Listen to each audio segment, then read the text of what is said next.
সবাই সবটা কি করে ম্যানেজ করে কি জানি, আমি তো এইটুকু ম্যানেজ করতে গিয়েই হিমশিম খাই।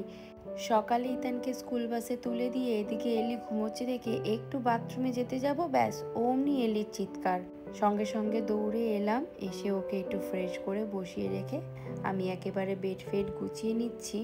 ইথানের সময় আমি এরকম সমস্যার সম্মুখীন কোনোদিনই হইনি। তখন আসলে কোভিড চলছিল বলে সৌভিক সবসময় বাড়িতে থাকতো, আর আমি একটু যখনই বাথরুমে যেতে হতো বা কোনো দরকারি কাজ আমার মেটানোর থাকতো, তখন সৌভিক একটু ওকে ধরতো।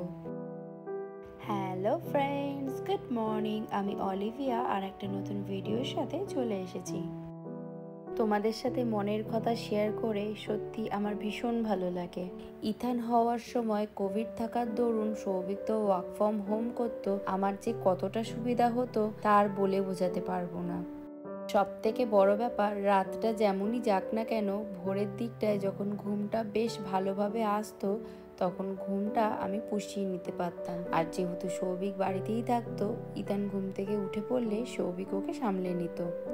তারপর কিছুক্ষণ আমি একটু ঘুমিয়ে নেওয়ার পর বাকিটা আমি সামলে নিতাম। সবকিছু মিলিয়ে মিশিয়ে ব্যাপারটা খুব সহজ হয়ে গেছিল।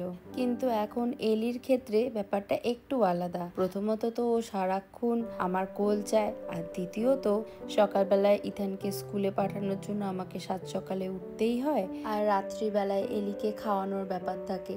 সব মিলিয়ে আমার ঘুমটা আমি একদমই পুষিয়ে উঠতে পারি না। আর দুপুরবেলার ঘুম নিয়ে তো আমি আগেই বলেছি, আমি যখনই সব কাজ মিটিয়ে শুতে যাই আমার মেয়ে আমার দিকে ফ্যাল ফ্যাল করে তাকিয়ে থাকে। সত্যি অদ্ভুত লাগে এই সবজির মধ্যে মূলো যে কেন এত বদনাম। আজকে আমি রান্না করব এই মূলো আর মূলো শাকটা।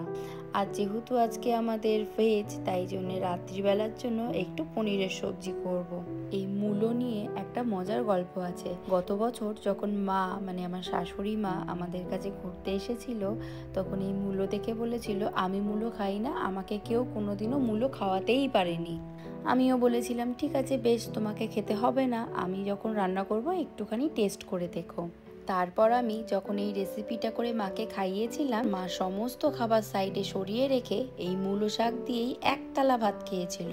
প্রথমে একটুখানি মূলো আমি সেদ্ধর জন্য সরিয়ে নিয়ে বাকি মূলোটাকে একদম ঝিরিঝিরি করে কেটে শাকটাকেও একদম ভালো করে ধুয়ে ঝিরিঝিরি করে কেটে নিয়েছি। কখন যে মেয়েটা উঠে নিজে নিজে খেলছে জানি না, আমার গলা পায়নি বলেই খেলছে, যদি সামনে গিয়ে দাঁড়াই আবার কাঁদতে শুরু করবে। এটা হচ্ছে আমাদের এখানকার কেনা জলের গাড়ি, যারা জল কিনে খায়